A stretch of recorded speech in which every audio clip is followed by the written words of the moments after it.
Arizona Theater Matters presents Pineapple and Other Options.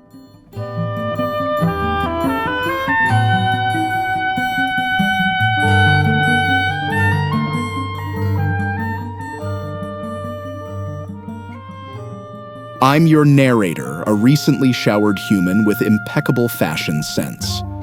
Okay, here we go. AJ approaches the shabby building where she volunteers on a suicide prevention hotline. She's 50 and retired from social work but can't help helping strangers, especially since her skills don't seem to translate to life with her mate. Her office is messy and uninviting. The furniture is sparse and secondhand, and the computers and other equipment are out of date. Even the lock on the door is dilapidated and stubborn, but AJ conquers it. As she removes her raincoat and boots, she looks around, a little confused. She dumps her large purse on her desk and fixes a cup of tea. Helen sits at her table in her studio apartment, a colorful bohemian space filled with the muted light of the rainy day. It's covered with bills and other paperwork. She wears pajama pants, a baggy, long-sleeved t-shirt with the neck cut out, and flat black cotton kung fu slippers. Helen is on the phone, frustrated and weepy. Playing games, doing projects, creating imaginative structures, organizing stuff, fixing broken things, building new things, anything that focuses a child on genuine problem solving during the day will result in learning, in the creation of more true, stable, and usable knowledge. I just can't bear it anymore. They don't want Betsy's wisdom. They don't want to listen to Montessori.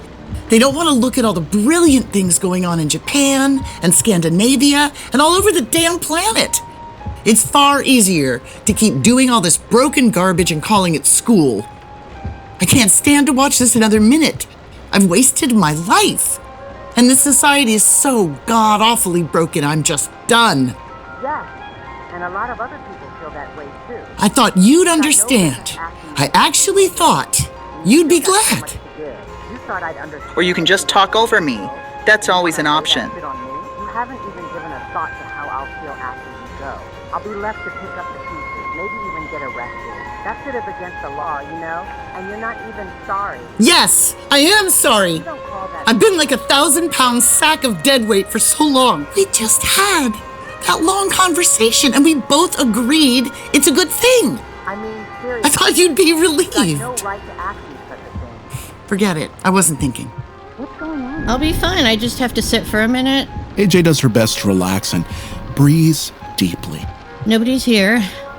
I'm all alone in a room full of office supplies. I feel like I've broken in and I'm pulling off the stupidest heist ever. Grand Theft Stapler. Please, I hear you. I do. Fucking self-absorbed. I understand what you're saying. I have no right to ask you. See how selfish and cruel It is selfish and cruel. I get it. I'm gonna call the cops to your welfare check. Oh, And I'll tell great. them Yeah, call the this is a cops. fight for Yeah, a 72-hour thanks. hold. That's And great. you'll pay Okay, then I'm hanging up now. Please call them right now. I will. I promise. Please, I can't talk anymore. I love you. You know that. Thank you. You're... Helen hangs up her phone and cries into a dish towel.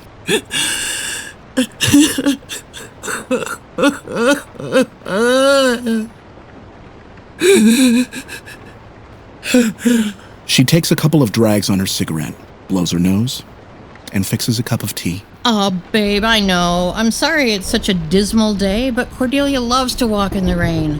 Put her in the black harness. When her feet get wet, she likes to pretend she's a Labrador. AJ uses her inhaler again. Find my rain hat and umbrella. All the gloves, hats, and stuff are in the trunk by the couch, right? Or up in the closet in the guest room. In the guest room? No, wait, I put them in those storage things with the zippers under our bed. I can't believe you left me alone here.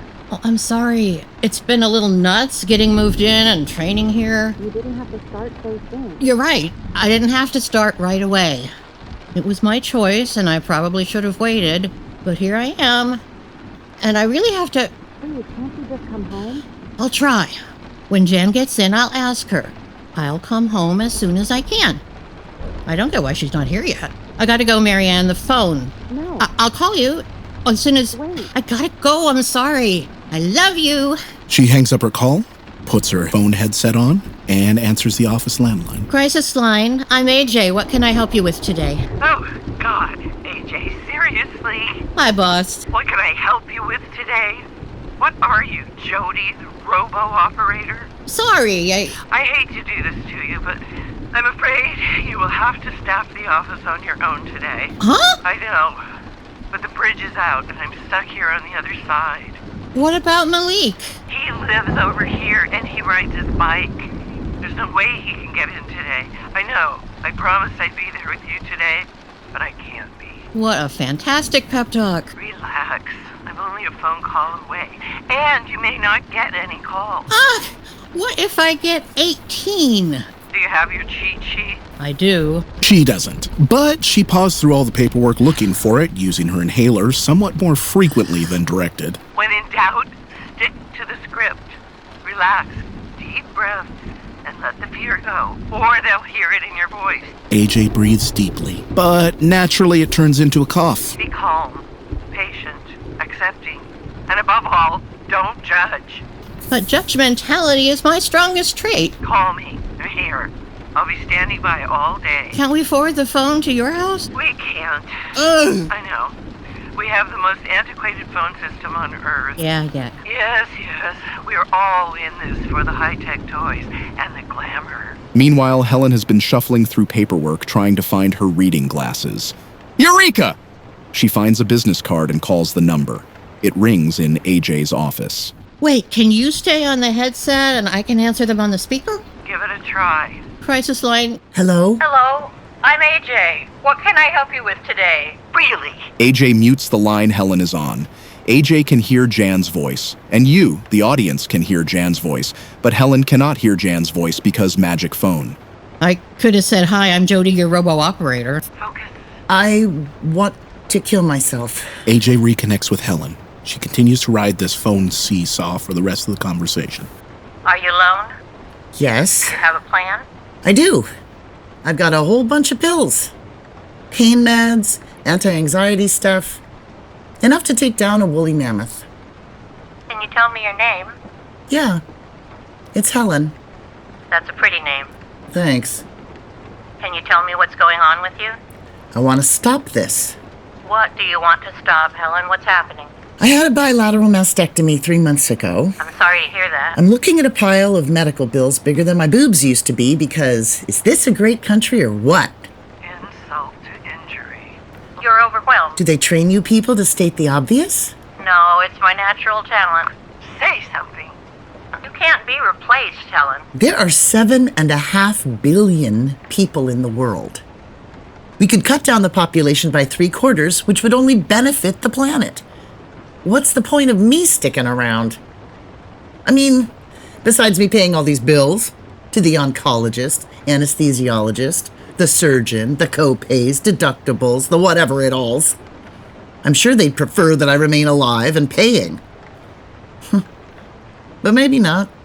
Maybe their insurance is a windfall when a patient dies. I'd look that up, but I don't care enough.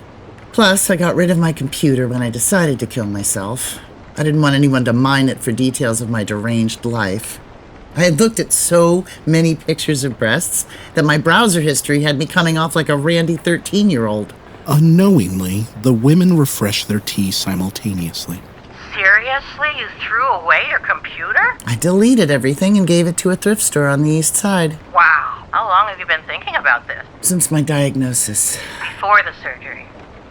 That's correct. I did not get the surgery until after my diagnosis. Sorry. I was actually going to cut my wrists before, but I chickened out. I knew they'd give me lots of meds after surgery. I'm out of my league.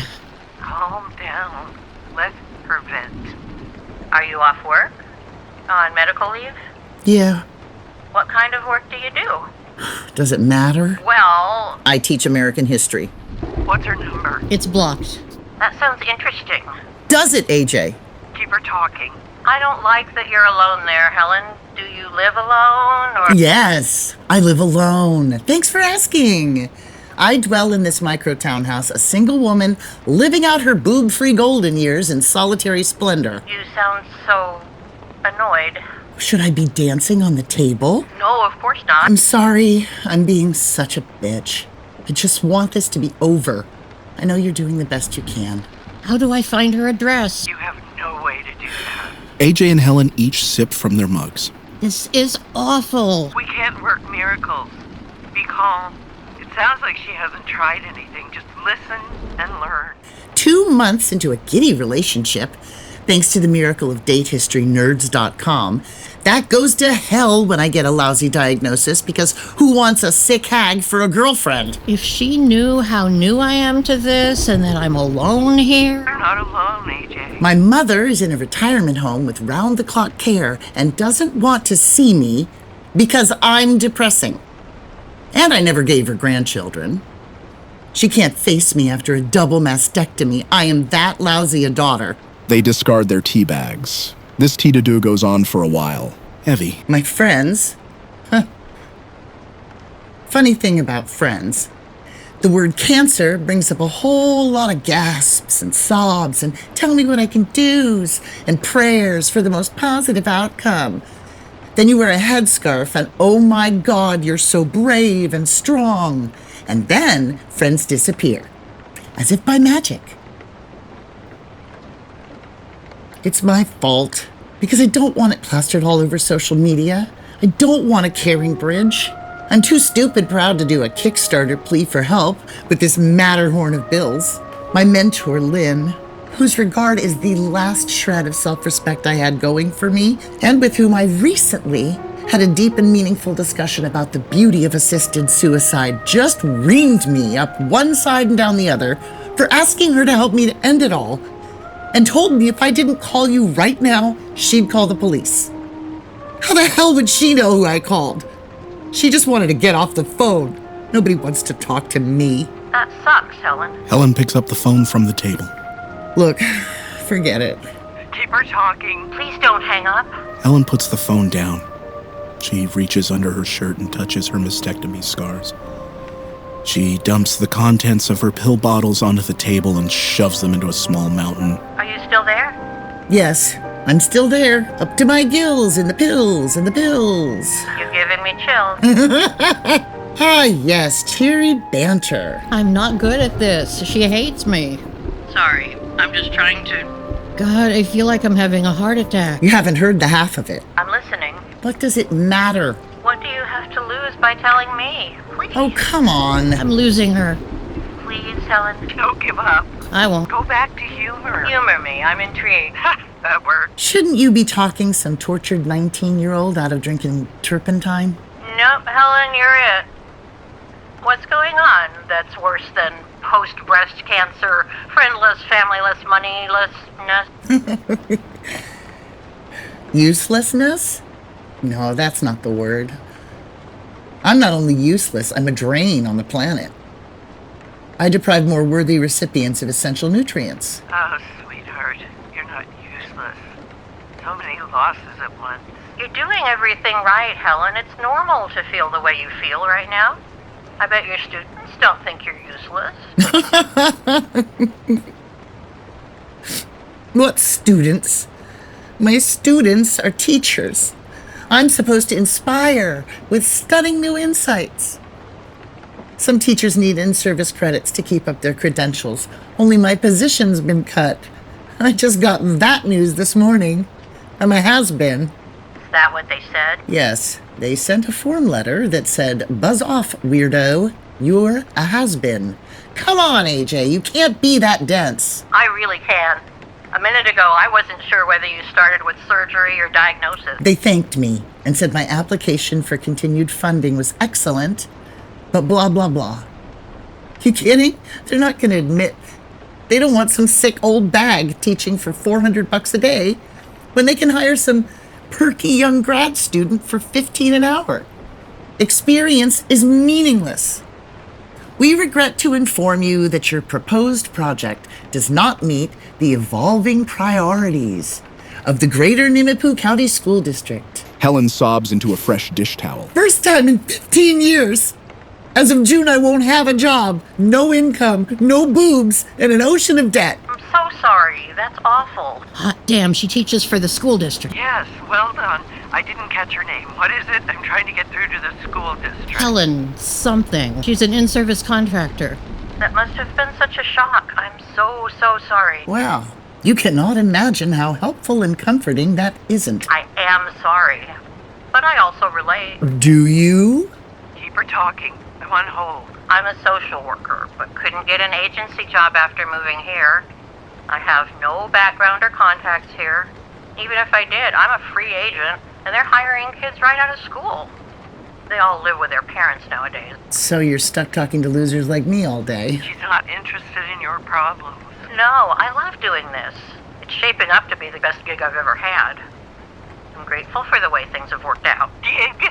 Did you just turn her crisis into a job opportunity? What, you and the band just picking up suicide calls between sets? At first, I thought I was all washed up, but then I stumbled into this.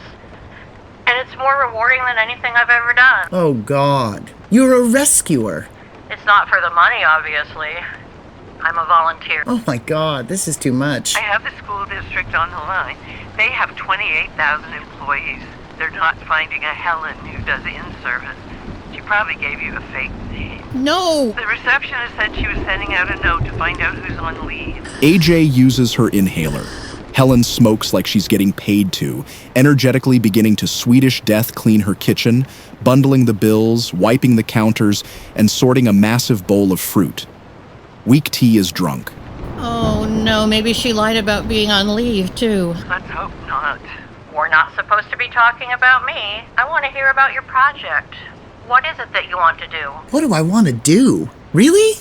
What does anyone want to do? I want to matter. I understand. No, you don't understand. I'm not a real thing to you. I'm a disembodied voice on the phone. You're a person in distress. I'm a statistic. I mean, you can look at it that way, or you can think of the millions of people who share your condition and realize that you're far from alone.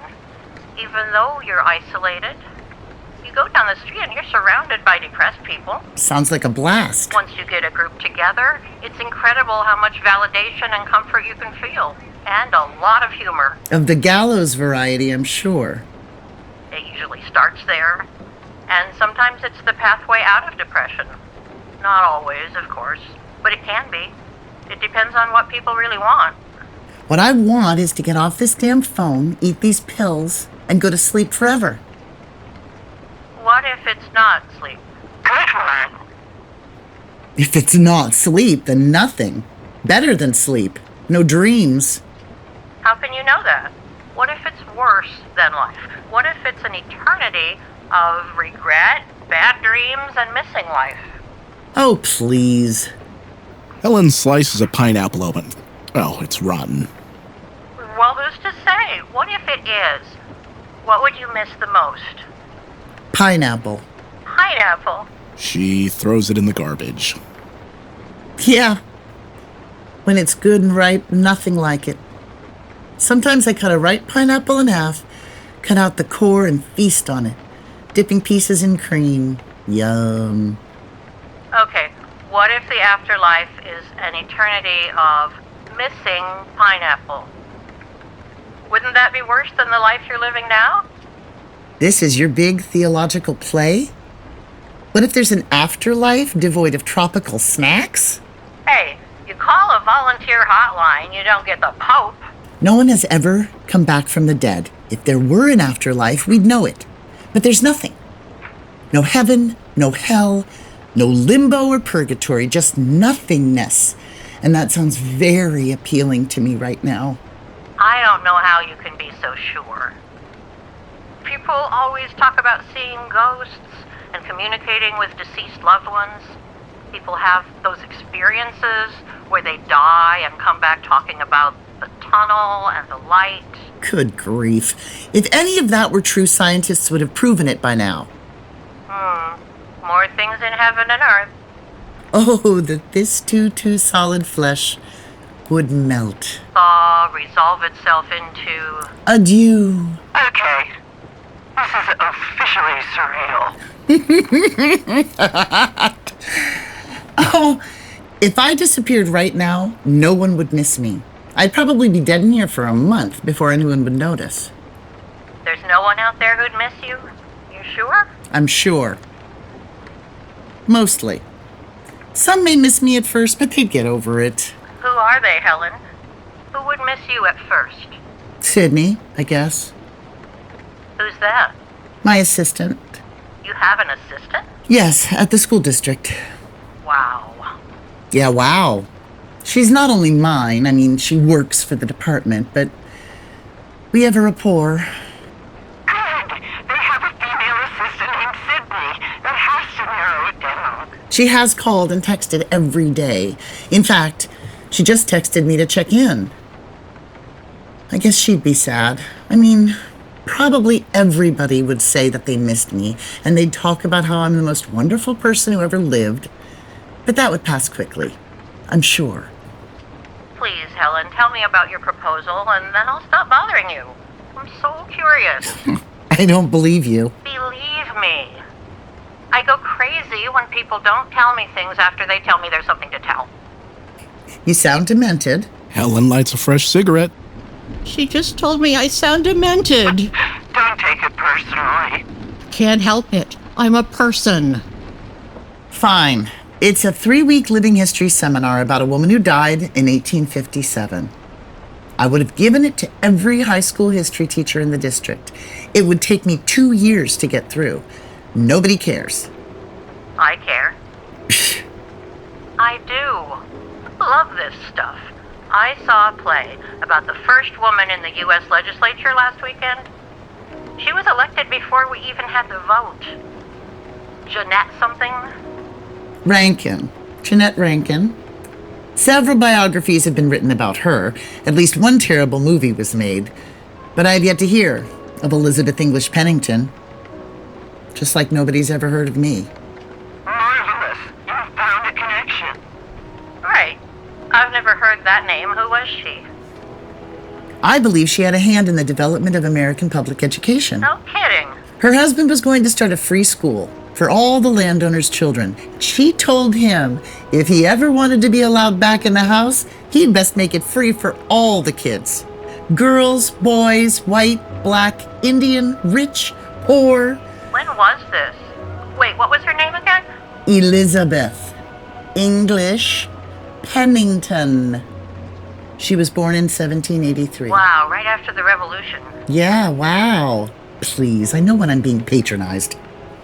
I'm sorry if it sounds that way. I love learning new things. Oh, jeez. She takes one of the pills. Please tell me, who was her husband? His name was Dennis Pennington, and he was a great Indiana abolitionist and statesman. Am I really doing this? Doing what? This, giving a free workshop to the suicide hotline lady. It's compelling. Interesting. Soldier on, dear. This is the first I've heard of this person. You're my only conduit to her. And she's real. Not a fake historical reference made up to get us through a play about a miserable academic. Just an enormously important woman nobody's ever heard of. What are the odds? This is ridiculous. You're doing me a big favor, and I appreciate it. You're better than my mother with the innocent guilt trip. I don't mean... Save it. Guilt may be the only thing stopping her so far. This descendant of Elizabeth Pennington's in Indiana gives a Grandma Betsy living history presentation. While researching something else, I stumbled across it online. I thought about how this woman's whole life had been touched and altered because somebody told her about her great-great-great-great-grandmother who had an extraordinary experience. As the storm builds, the room gets colder. Helen puts a throw from a packing box around her shoulders. I was struck by the idea that we connect to each other's lives the way landscapes connect, effortlessly, you know? The meadow meets the mountains where the trees are dense, and then, before we know it, we are above the tree line, and then on top of the range, looking over the valley. But every step was just a step. The transitions aren't dramatic or profound. We've just put one foot in front of the other until we've touched the next station. The way you're touching my life right now. The way you're touching my life right now. Hey, you started it with the romantic imagery. Careful with the snark. She started it. What are you, 5? The point is that I thought if people, and I mean everybody, teachers, administrators, social workers, bus drivers, janitors, parents, and the whole damn community, if everyone could hear and get Elizabeth's original plan, if they could view public education from that lens, one classroom, one school at a time, there's a chance we could see some real reform. What would that look like? Helen takes another pill. Suppose you imagined ancient Cherokee children with their parents. In that case, they're much like mountain lions with their cubs, learning to catch food from streams or in the forest, no matter the season. And on. The children learn from the elders by helping first, being little apprentices.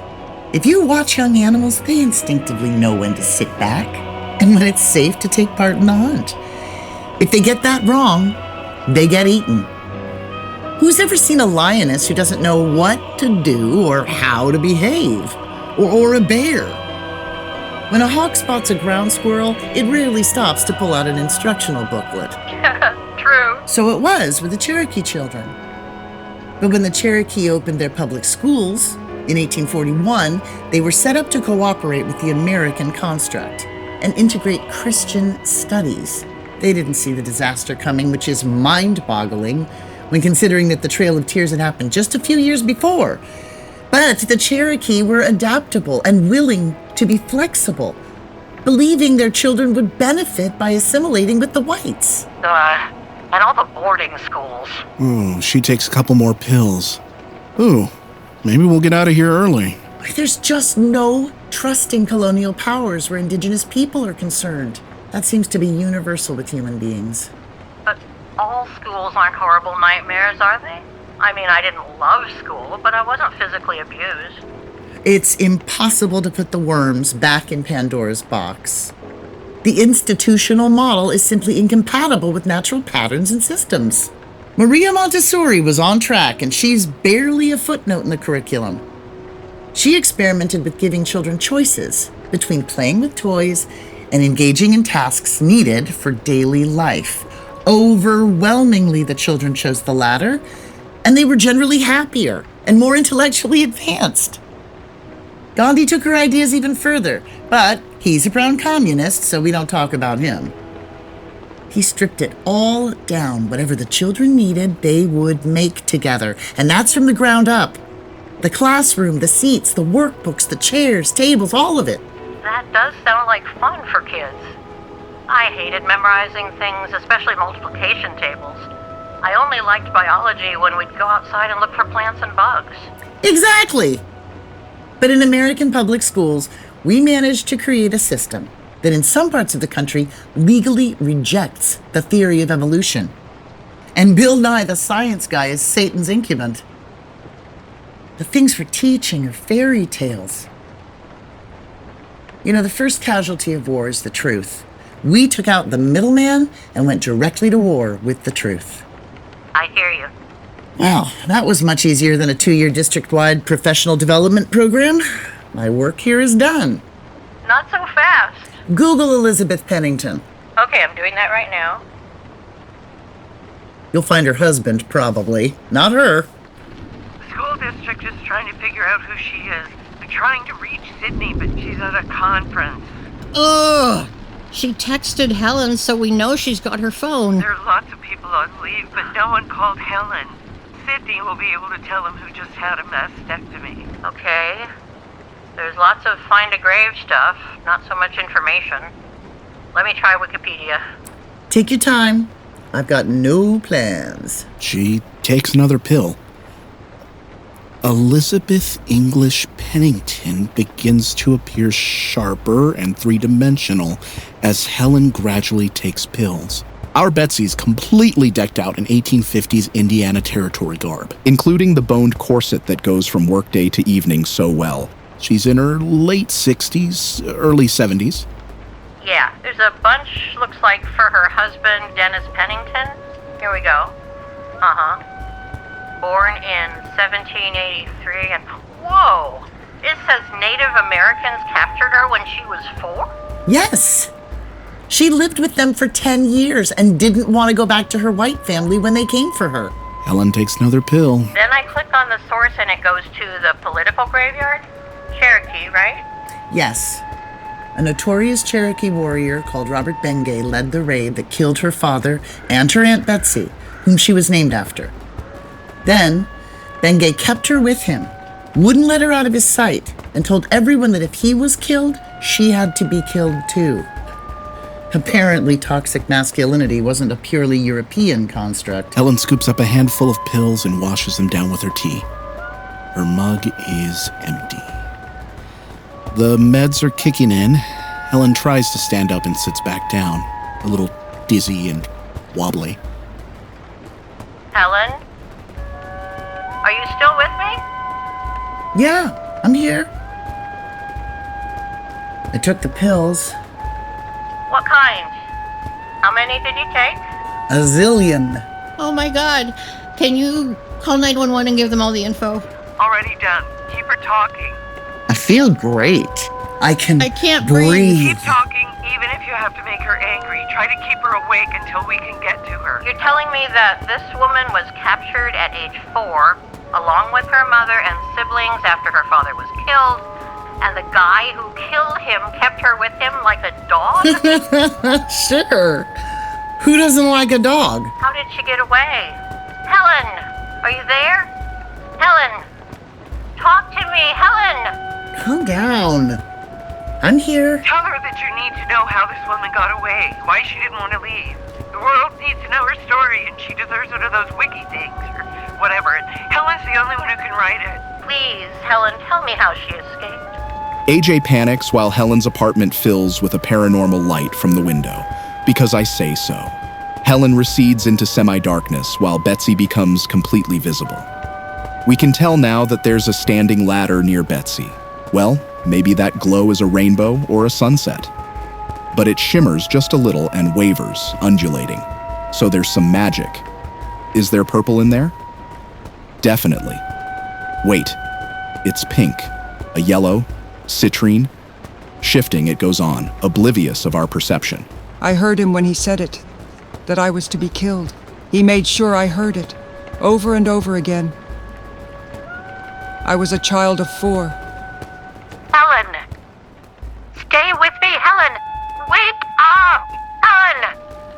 Did you tell them about the cancer and the surgery and about the assistant named Cindy? Of course I did, AJ. Relax now, as much as you can.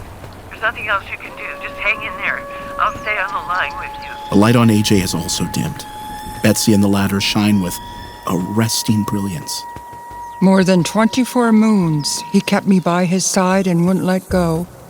Even if he was killed, he said they had to kill me too. I belonged to him. My mother and the others made their way back to the white world, but he kept me until one day he up and sold me to the wise woman and her mate. Skinny, lost, and frightened. I had a dirty poppet clutched to my heart, and she said my eyes were bigger than my ears. I ate like a starved wolf, got sick, and slept like the dead, then ate again when the sun came through the bark. I start speaking after 4 days and let her braid my hair. She takes out the snarls with a porcupine brush. It doesn't hurt. She is gentle. The fire is warm on my knees and my belly is full for the first time since I left my father's house. I don't remember his face. He smelled like clean sweat and bacon. It becomes even darker in Helen's kitchen. She's losing consciousness and her head drops to her chest, waking her before it falls again. My father smelled sweet when he came in sweaty too, from mowing the lawn. It sounds like she's talking to someone else. Maybe there's someone there. Fresh cut grass. I'm still on hold with 911. Crazy when they do this. There's a recording telling me to stay on the line and they'll... Helen leaves her studio and reappears on the border of whatever universe Betsy now inhabits. Helen sees that 2 balloons resembling enormous breasts have manifested under her shirt. They don't match. You know what? None of them do. Whoa! Betsy regards the ladder. May be tough getting up here with those. Why do I need to go up there? For the hair. Oh, yeah, right. We can try to rig a rope and bucket. I need to find my wallet first. It's in your bra. Right! Where's my license? Are you going someplace? No, but I need my ID. You won't find yourself there. But- your teats ain't you, honey. That's easy for you to say. You've got yours, and you've been dead for 160 years. You think you know what that means. What? Dead? Dead as a doornail? Dead to the world? Dead, dead, dead. Here I am. Actively dead. Willfully dead. I need a cigarette. You can smoke outside the barn. Have you seen my smokes? Betsy produces a pineapple and hands it to Helen. I ate pineapple for a long time, but yesterday I had a cigarette and liked it. And I smoked my glasses. Betsy pushes her glasses up onto her head. I thought they tasted like tar, but they were very smooth. How can you see without your glasses? I have this to do. Doesn't require eyes. Betsy's carrying amorphous chunks of, we don't know what, onto the stage, piling them up here and there. Slowly, she begins to climb the ladder. Helen has put on the pineapple as a hat. When Betsy looks at her, she's embarrassed. It's best not to look most of the time. Helen, they're going to see you. Oh, I know. Helen crawls up under Betsy's long skirt and pulls out an oversized, faceless, sculpted head. You've got to get those things out so you can climb up there. Damn. Betsy climbs down and pops Helen's balloon boobs with a pin. Now, clean up after yourself. Helen gathers the shreds of the balloon. She's still holding the statue's head. We've all been there, am I right? There's no wastebasket, though. It's in the butter churn, up there. Helen hands Betsy the balloon pieces and starts climbing the ladder one-handed. She turns and gets the trash back from Betsy in her other hand. Oops. Helen's a smart cookie. She tries to give the sculpted head to Betsy, but Betsy's not paying attention. This is worse than life. I have no idea what I'm doing or why I'm doing it. Gotta go on faith, darling. That's a cop-out. What are we doing? We're building something, one piece at a time. Remember what you said about taking steps up the mountain, through the trees to the top? Yes. Above the tree line where we can see everything. Well, that's what we're doing. But what are we building? When you climb a mountain you've never climbed before, when you reach the top and turn around, do you know what you'll see? Of course not. Well, that's what's happening here. When Mr. Pennington decided to start a school, he didn't know what would happen. And when I dug in my heels and told him if he knew what was good for him, he'd best include all the kids in the territory, he went on faith.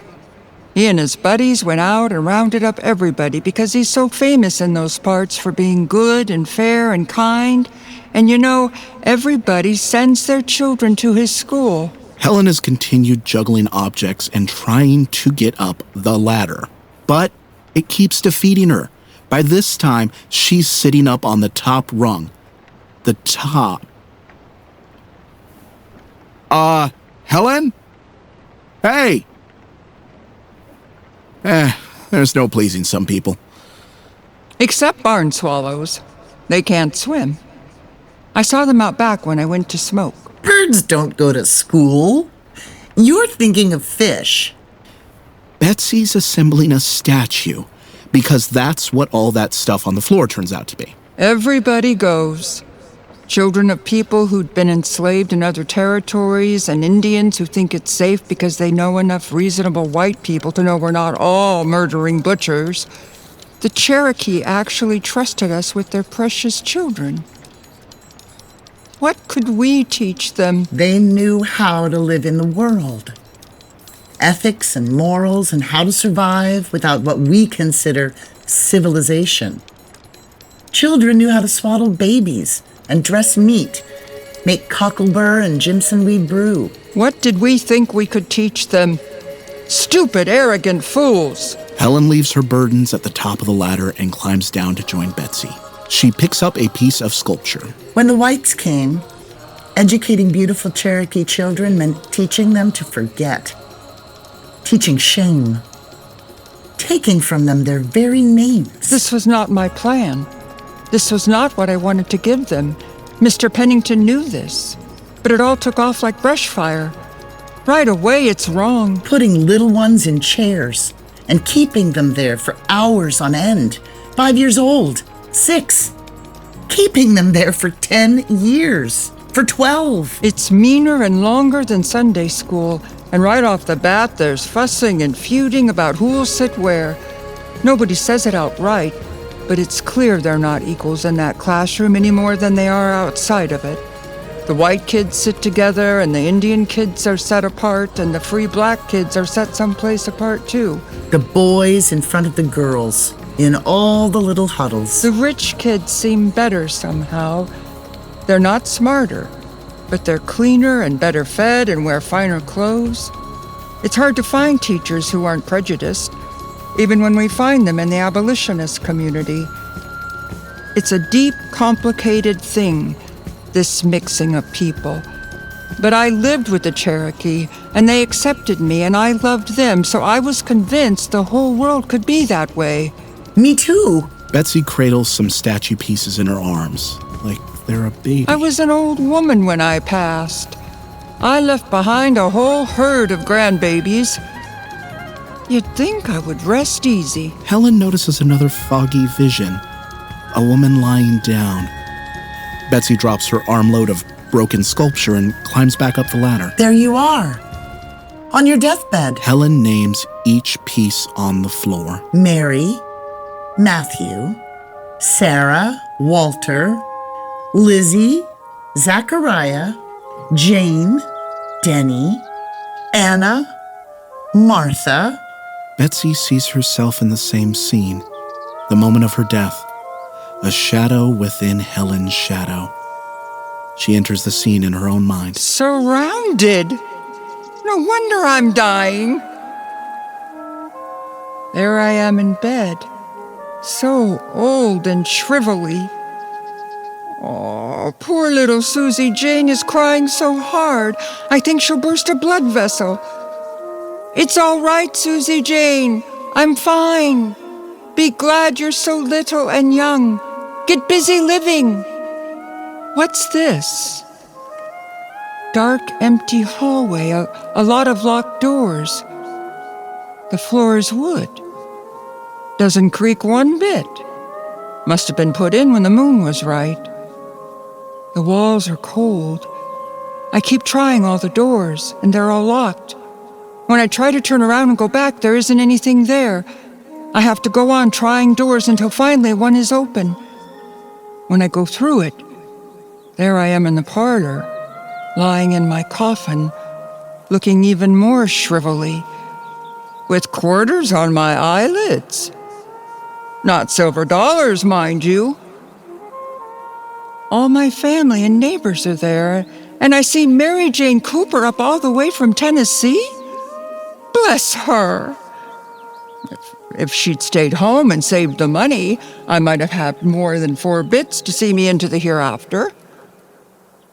Everyone is talking about me like I'm a saint. Even Coralie Long. She hated me, and I could never stand to be in a room with her. Sheesh. She detested me because I'd never teach her how to tat a tea cozy. I didn't like her because she was a spiteful cow. My reason was better. Why not teach her? It was a family secret, the way I did it. Also, I think I mentioned Spiteful Cow. But there I am, at my funeral. And after, as time passes, I reach out and my Sarah melts in my hands, and my grandson and his son and his son. I follow them to their houses. They don't take any mind of me at all. They don't feel me. They move on, and all the children go to school, and I follow them to the schoolhouse, where it's so cold in the winter and hot in the summer, and the teachers are meaner than anything we could have imagined. The children! Standing in corners for hours on end, feet in hard shoes, bed without supper at night, leather straps over their backs. Who could imagine such a thing to little children? And the little native children taken from their parents walking on the trail of tears as the elders and the babies die.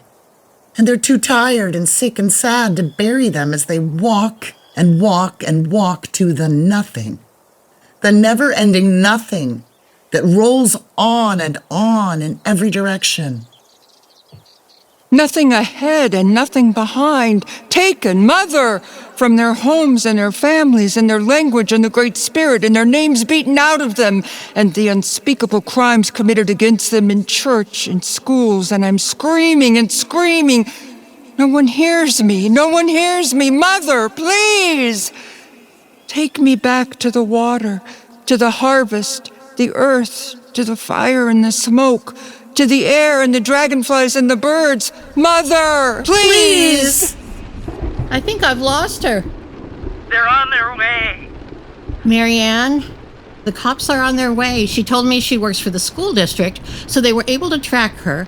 I'm still connected with her phone, and my boss is on the other line. You know where the iron is? Are you kidding me right now? The iron? It's in the laundry room. So we're all on pins and needles. In the laundry room? In the laundry room, under the detergent and stuff? Yeah, in the don't put cabinet? tap water in it, though. Gotta be distilled. So hopefully I'll hear when they get to her place, since she didn't hang up. Where's the distilled? In the garage? In the pantry, on the floor, right in front of the dog food. You can't miss it. I don't get why you're so worked up about a stranger. I mean, Damn it, why do you care so Marianne. much about her? Why do I care so much about a stranger? I care because we live in a society, not in our own little individual pods. If I wasn't such a codependent nightmare, I sure as hell wouldn't be with someone as high maintenance as you. I'm sorry, baby. I didn't mean that. You know I love you, and I'd never have married you if I didn't want to spend the rest of my life with you. But I didn't think that meant every second of every day. Well, I'm afraid I'm going to burn myself on the iron. I mean... You know, babe, this conversation is vying for my least favorite of the day, and that's really saying something. Are you even listening to me? I'm listening. You've never used an appliance. And I'm Jody, your all-purpose customer service advisor. How may I help you today? Huh? Never mind. After you plug it in, a little red light will come on.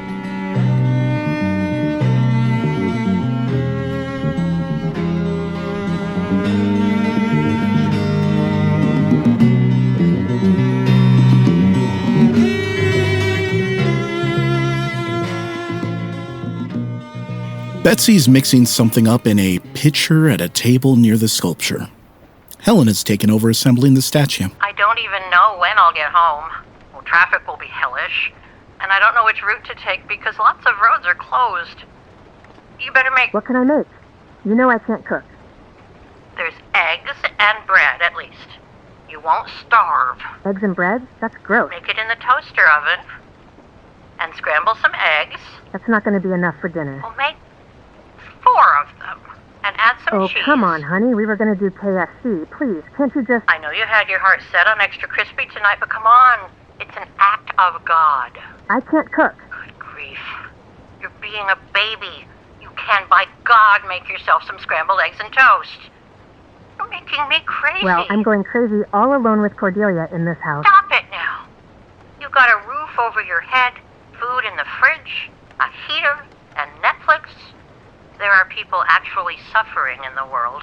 People living in the street right now. AJ makes more tea, alternating with more inhaler use. I know, sweetie. I know it's hard, but I can't stay in that house all day. Every day. I have to do something. It made sense to me at the time that all children would learn together. I was shook up pretty good when I witnessed the way the children treated each other when they got together, the same way their parents behaved. Rich didn't like the poor, and whites didn't like anybody who wasn't white. I thought today, with all we've learned and lived through, we could change it. God, this is depressing. No wonder I killed myself. You ain't dead yet, darling. I'm sick of watching TV alone. I want to do something too. What can I do? That buffet the Colliers gave us needs to get emptied and moved out into the garage. I want to paint it this weekend. I didn't realize until I saw it next to the TV cabinet that I want it to match with that whitewash look. Okay, I can drag it out to the... Please don't try to move it yourself. If you need something to do, please empty it out. What should I do with all this stuff? Really? Good grief, Marianne. You're going to be the death of me. Some cardboard boxes are stacked up out there, and you can use the newspapers to wrap the glassware. Where are the newspapers? Out by the firewood, next to the kindling. But what if... You can do it, lady. Helen struggles to fit the pieces together. This is ridiculous. What is this thing anyway? Why are we doing this? How do teachers learn to teach? Huh? How do you know what you don't know? What are you asking me? You're fighting those pieces, and I'd like to know how you'd help out a student if they were doing it. If you don't know how to do things, how do you teach children to do them? I learn at the same time. With the students? Together. What makes a teacher? Curiosity, I think. And resources. That's interesting. Is it? Curious teachers. I like that. In my day, teachers knew everything. End of story. We figure it out together. I don't have all the answers. When I tell, it's dead. When we explore together, it's like magic. The internet makes it lightning fast today. Every subject is only a few keystrokes away. There's so much history. Where did we get the word history? From the old French. Histoire. 12th century. Greek. Ostoria. Learning or knowing by inquiry. What did you just say? Learning or knowing by inquiry. I beg your pardon. Can history be a verb? To history? To make history. I have history. Don't we all? A history of cancer. Oh dear. It's on the form. Medical history. Fill out the forms. Sign here, here, and here. I have history. Mammal history. My mammals are history. Mammals? Mammals are animals that give birth to live babies and suckle their young. Well, then I'm not one of those. My mammals. My mammalians? Your breasts are gone. You've got scars. Helen touches her shirt where the mastectomy scars rest beneath. It's as though it's for the first time.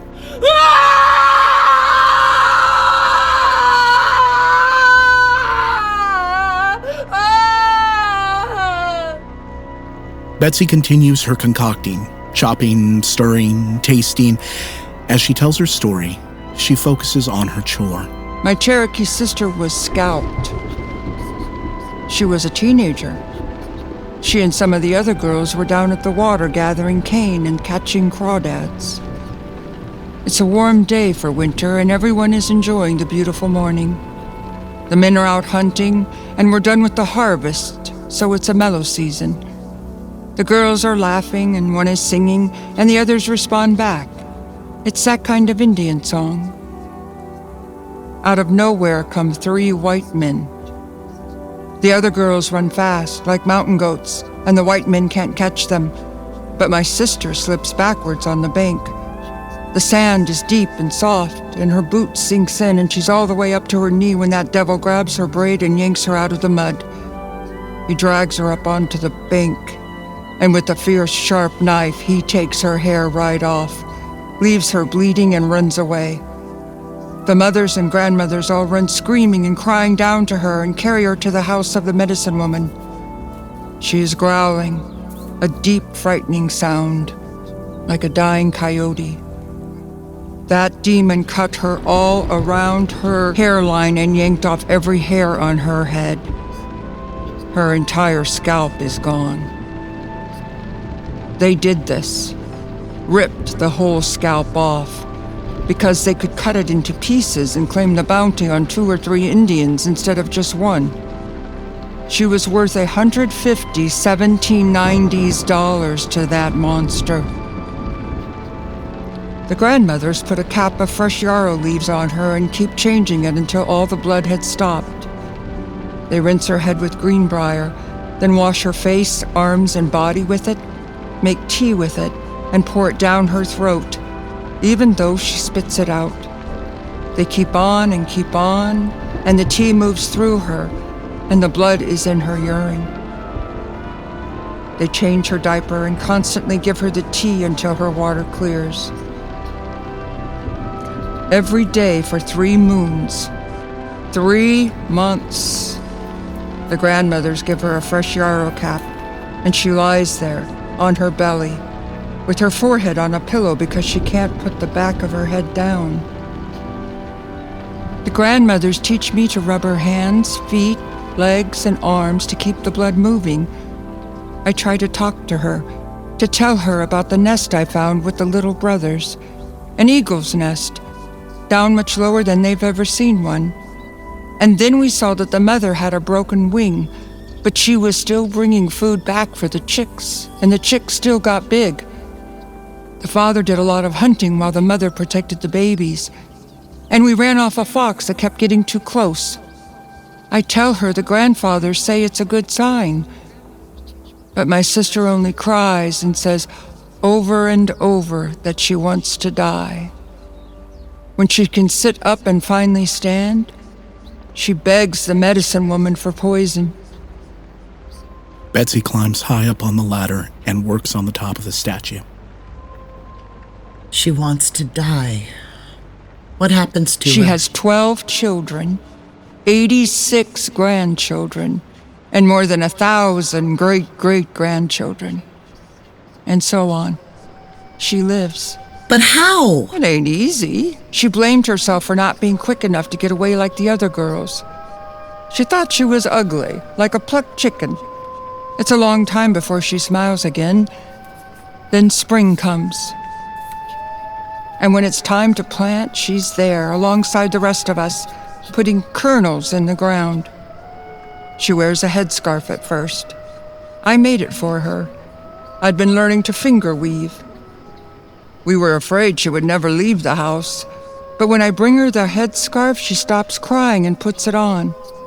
She goes out and down to the water, right where she had been attacked, and looks at her reflection and puts her hands up and adjusts it. Sometime later, she looks at me and says,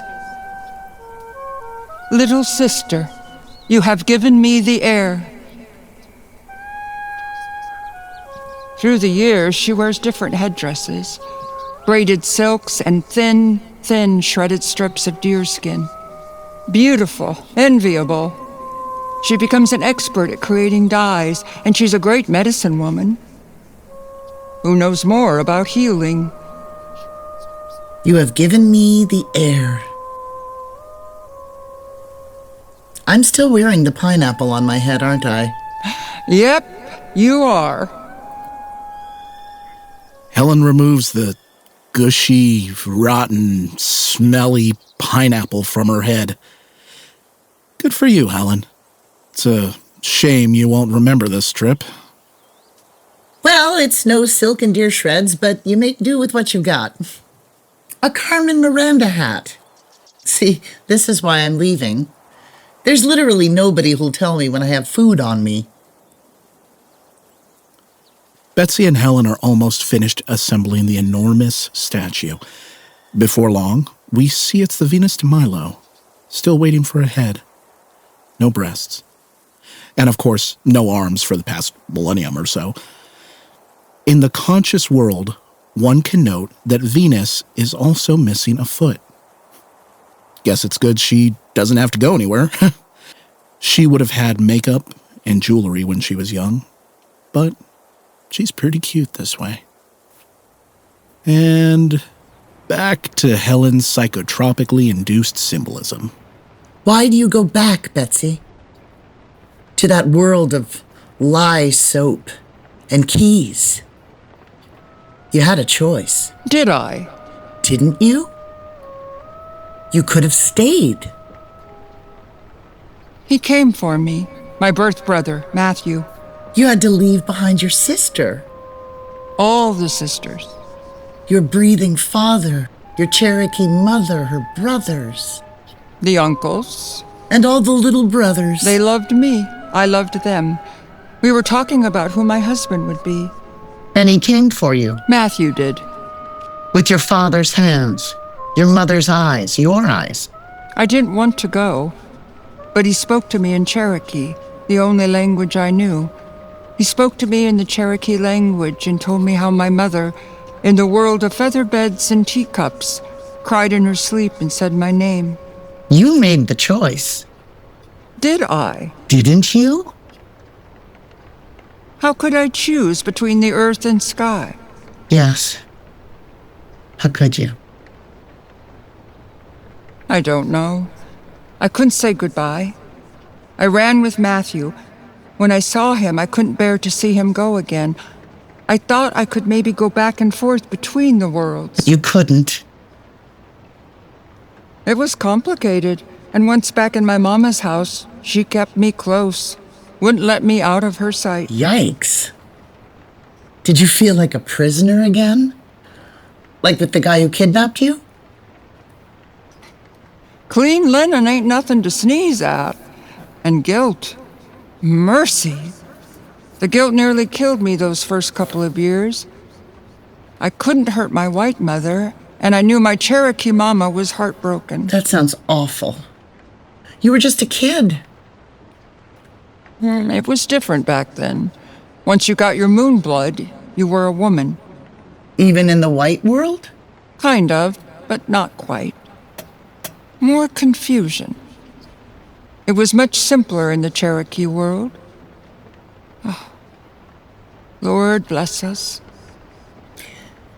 You passed on to your grandchildren the stories of your time with the Cherokee, and they passed them on. That's why those stories are still alive. You did that. Try this. Oh, thanks. I'm really thirsty. What is this? It's cold well water with vinegar and molasses. It almost tastes like lemonade. You can sip it slowly on a hot day. But of course she doesn't. After Helen chugs the cold, refreshing drink, she gets sick everywhere. Oh, God. If you gulp that stuff down, you'd throw up till noon next Thursday. Frontier Ipecac. Good Lord. Ambulance lights flash through Helen's studio. We can see AJ again. The EMTs are there. I heard the one say that she all of a sudden coughed and then threw up. They're afraid she might have aspirated some of it. She's still unconscious, and she barely has a pulse, the guy said. Oh, Lord. Breathe, AJ. Good grief, how can you drink that stuff? You're supposed to sip it, Helen. We'd sit on the veranda, drink that, and listen to Mr. Pennington as he told funny, made-up versions of English folk tales, Irish, and some from Wales. We're shaded by a proud, tall sycamore. The children laugh until their bellies ache. They ask me to tell the stories about my time with the Cherokee. The tree grows taller and wider, and now it's my grandbabies on the veranda. They love those stories about my time with the Cherokee and my great big adopted family. I've read about this. A whole generation of children out there made up games about living with the Wyandot and the Cherokee. And there were no bad guys. Lots of stories rolling around in those hills. So many of us were saved or captured and went to live with the Indians and then didn't want to go back to corsets and prayer books. It's amazing that so many did go back. It must have felt like a dream. The worlds were so different. Yes. There were bridges, though. That sycamore and I saw nearly 60 summers together. Her leaves were deep green, and in the fall they turned red and lemon yellow and then faded. One night, I'm finishing up in the kitchen and hear them after a big whoosh of wind passes through. In the quiet, I hear all the remaining leaves hit the ground at once. I run out and watch the last few drift onto the pile. You can hear that in the house? Leaves hitting the ground? Darlin', it's miraculous what you can hear out in the country, especially at dusk, when the children are in bed. Mr. Pennington is having a smoke out back. Peaceful. It's dusk, and I go and lie down on that pile of leaves and smell that heavenly, damp, dying sycamore scent, and I can feel my Cherokee, just as if they're right there with me. All of them. I grab bunches in both hands, squeeze them, bring them to my face, and think I can die happy here and now.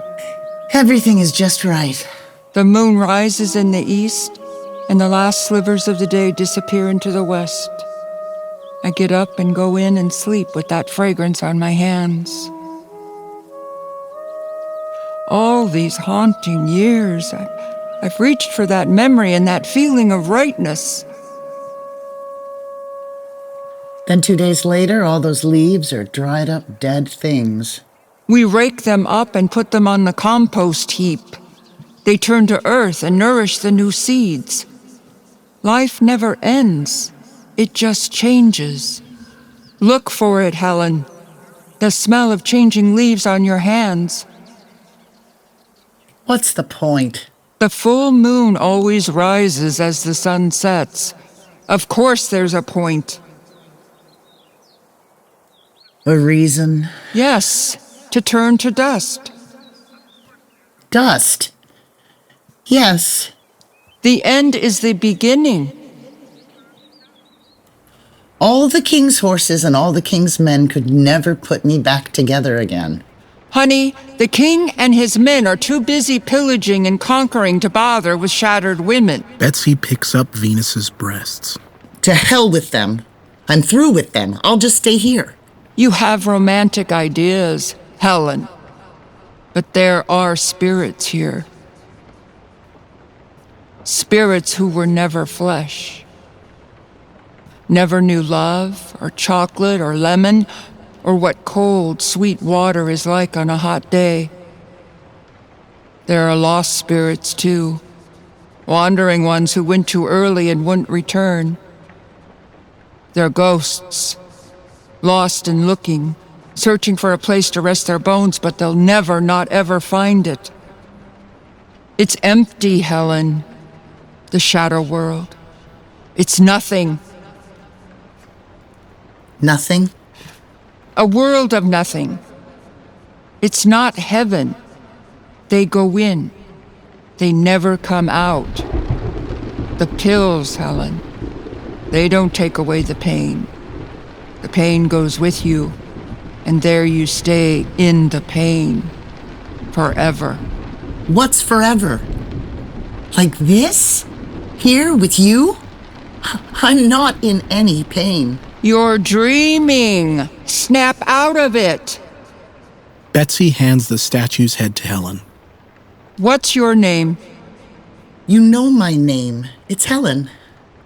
Is it? It is. And it's not. As in, my name is Elizabeth, but I'm called Betsy? As in, my first name is horrible, and I'd rather die than be called Beatrice. Beatrice is a nice name. If you're 150, maybe. Oh, hush! To hell with the king and his men! Beatrice, Helen, you put that piece up there. And then what? Betsy pushes Helen up the ladder. You know, I bet this place has a cherry picker, or even a forklift. 43% of fatal falls involve a ladder. I suppose prescription drug overdoses are right up there as well.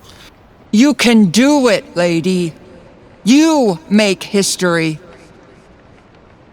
I'm history. You are history. The verb. Making history? How? Hear me, Helen. Trust me. Finish the work. Helen places the head on the statue. Venus's face is serene. There you are, lady. Done. No. Yes. Done. Helen starts to descend the ladder. What are you doing? We're finished. Haven't you forgotten something? Betsy holds Venus's breasts up to Helen's chest. No. They're missing.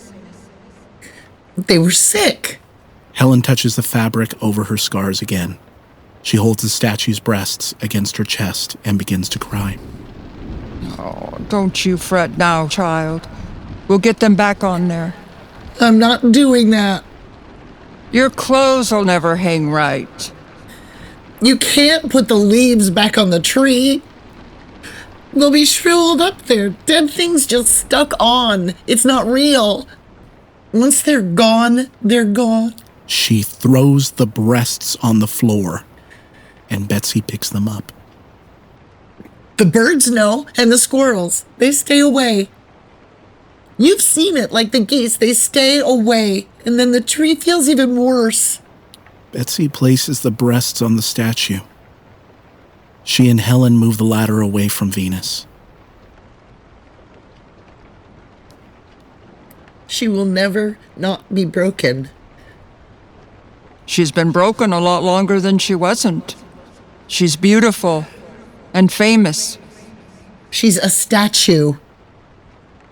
Speaking of scars, she was buried 1,000 years ago. Now she's standing tall and strong, broken and beautiful. And So are you. I'm no Venus de Milo. The parts you've lost don't leave you helpless. That's not what I mean. No, you mean that you don't live in a museum, that experts won't argue about the beauty of your perfect imperfection. The allegory doesn't hold. You conjured her here. Why? And why is she visited by millions of people every year, now at the Louvre in Paris? Okay, hold the phone. How can you possibly know that? It's your dream, honey. Ah, right. I'm dreaming. God. Why is this so hard? I just want it all to end. You're not done, Helen. And you are beautiful, clever, and creative, and you matter. I am a washed-up history teacher. I'm no icon. What can I do? I watched my father bleed in the dirt. He died in agony after 17 days, and the man who killed him dragged me around for 2 years. No mother, no sisters, no brother. My Aunt Betsy slaughtered too. Young and beautiful Aunt Betsy. And my Cherokee, slaughtered and starved and all but wiped out. I know! I'm trying to tell the world your story, but they won't let me. I'm finished. Quitter! Who There's more are than one you way to calling knit a a quitter, sweater. and what do If you one know track about doesn't it? work, you try Standing something else. there You judging don't me. give up. Easy for you. You had a husband. You had children. You have your breasts. You died with your boobs on your chest and your whole family around you. You don't know what it is to be alone and to feel them after they've gone. In my sleep, I reach up to scratch a nipple that isn't there, but it doesn't stop itching, burning like hell. And nothing takes it away. And they say it may never go away, not ever. But it might. And if I get fake boobs, how's that work? What if the skin really does itch on the top of the phantom burning? Doesn't that sound like a day at the dog races? And you have a hell of a nerve standing there with your stone face looking down on flesh and bone women. Who the hell are you to judge me, bitch? Helen runs to the statue and knocks it over, tumbles into pieces, and she sinks to the ground. I want to go with you, Betsy. Please take me with you. You're dreaming, Helen. This ain't heaven. It's a crazy world you live in, honey. I'm not going to pretend it's not. It's a mess. And there's no fixing it all at once, like back when Noah had his flood. It's one person, one mind, one heart at a time. They cut my position, Betsy. I failed. You'll do it another where. It's too much. Remember that sycamore, Helen. Oh, God, I'm so tired of the metaphors. After her leaves fell, she came back. Please. Not right away, it's true, but after a winter in the spring. So tired.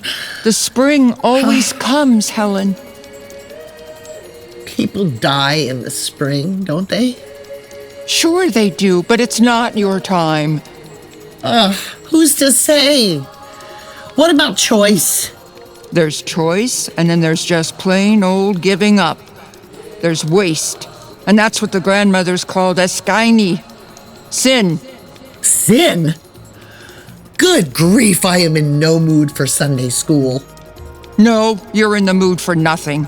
Yes. Nothing is nothing, Helen. It's not peace. It's infinite emptiness. And killing yourself when it's not your time is a sin. It doesn't matter if you believe in Jehovah, Brahma, Ceres, or nothing. We all know that waste is obscene. We do throw away garbage. Stop it, now! Let me go! Let you go where? To wander in the nothingness forever? What's the alternative? Living, Helen! Plant some herbs, write a book, or go to the mountains. Lie down on the earth and look at the sky until you remember what sets your soul on fire. I want to teach. Yes, teach. But I want to teach teachers. So teach teachers. If you won't do it for yourself, then do it for me. Get the children up out of those chairs and out where they belong, making the world one piece at a time. Oh, Betsy, I'm so tired. Betsy rocks Helen in her arms. You've earned a nice long nap, Helen.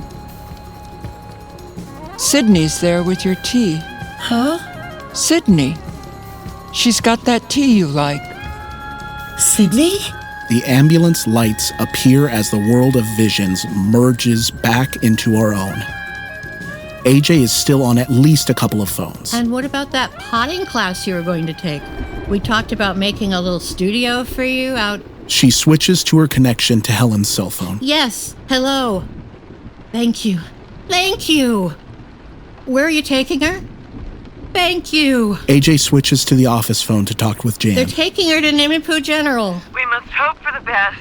There's nothing else we can do now. Can I go to the hospital? Oh, it's not... We don't usually... Let me see. Hold on. Please, please, please. Go ahead. Make sure you set the outgoing voicemail to answer on the first ring. How will I find her? I don't know her last name. Okay. Okay, go to the emergency lobby. Sydney's there. She says you can't miss her. She'll be by the fish tank. Thank you.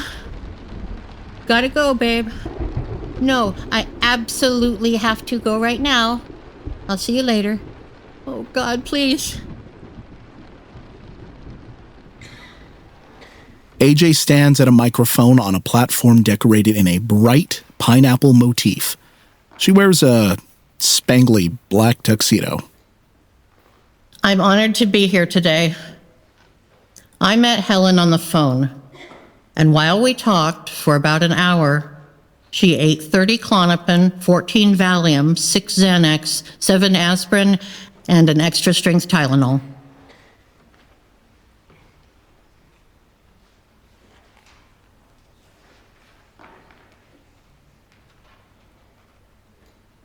I wanted to save her. They put you through all kinds of training when you go into social work, of course, and even more specialized at a suicide hotline. They emphasize that you can't save the world, that you can't even save one person if they are hell-bent on killing themselves. But I secretly harbored the dream that I'd magically know what to say and would bring a hopeless soul out of the jaws of death. I know how idiotic that sounds, and how vain. The paramedics just knew she wasn't going to make it. Funerals are for the living and all that, usually overloaded with flowers. Her mother told me that Helen had a real aversion to cut flowers because all they do is die, no matter how pretty they seem. Her mom said Helen didn't have any kind of a green thumb and couldn't keep houseplants alive. So ever since her sweet 16, her family had given her baskets of her favorite fruit, pineapple, with bows and ribbons and sparkly I love you cards. I was never much of a baker, but what do you do with a whole basket full of pineapples? When they start turning past ripe to fermented, it sends up a scent that signals fruit flies from here to Mars. It's out of style now, but when I was little, pineapple upside down cake was a miracle dessert, always made with canned pineapple and maraschino cherries in each pineapple ring. But the secret was in all the added sugar. Helen made it with fresh pineapple and used fruit spread instead of cherries. And she made it with whole wheat pastry flour, a cup of sour cream, and real maple syrup. There's no way to describe the scrumptiousness, so I hope you'll try some at the reception later.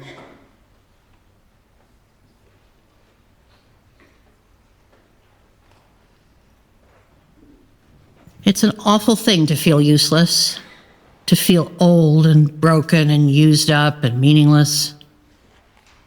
Helen had this idea that she didn't matter to anyone. But you who love her, you know that we connect to each other's lives the way landscapes connect, as Helen said. The way the meadow meets the foothills that meet the mountains where the trees are dense. And before we know it, we're above the tree line, and then on top of that range, looking over the valley. What's a valley without the mountain above it? I thought it sounded pretty and poetic when Helen said it, but I understand better now. It's about the way things are built, step by step, brick by brick, one moment, one day, month, year at a time, and it all rolls up into a big ball of what we call history.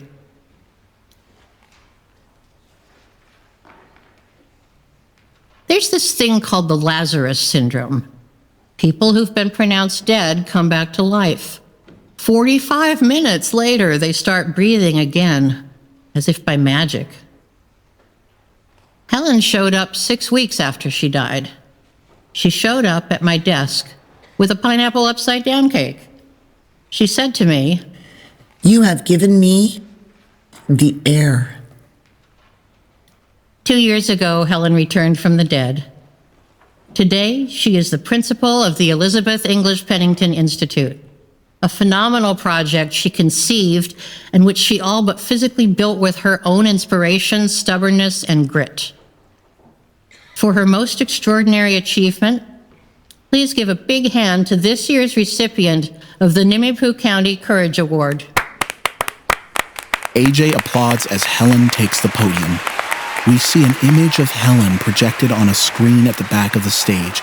She's surrounded by dozens of young teachers and staff outside a charming building with the signage, Elizabeth English Pennington Institute. The building is nestled in a dense forest by a lake with mountains in the distance. Helen hugs AJ. Marianne walks up and hugs AJ, who drags her off stage. Helen holds her award and begins to speak.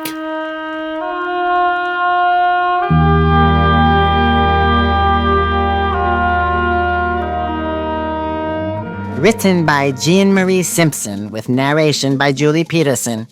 Directed by Ololade Arakami and Jean-Marie Simpson. Production manager Kevin Tai. Audio assistant Sydney Wolf. Director of Artistic Sign Language Rachel Temetope. Sign Language Team Leader Ololade Arakami. Deaf Sign Language Team Christopher Onunza. Binta Mohammed. and Rachel Temitope.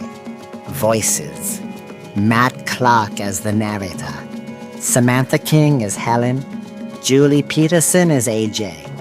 Jean Marie Simpson as Jan. And Deborah Lyman as Elizabeth Betsy English Pennington. Music composed by Paul Winter. Additional music by Depeche Mode. Music designer Samantha King. Videographer Ololade Arakami. Made possible by generous grants from the Living History Foundation, the Arizona Commission on the Arts, and the National Endowment for the Arts. Experience theater that matters. Stories that ignite your soul. Arizona Theater Matters. Radically inclusive theater. I'm Diana Kimetto. Thank you for joining us.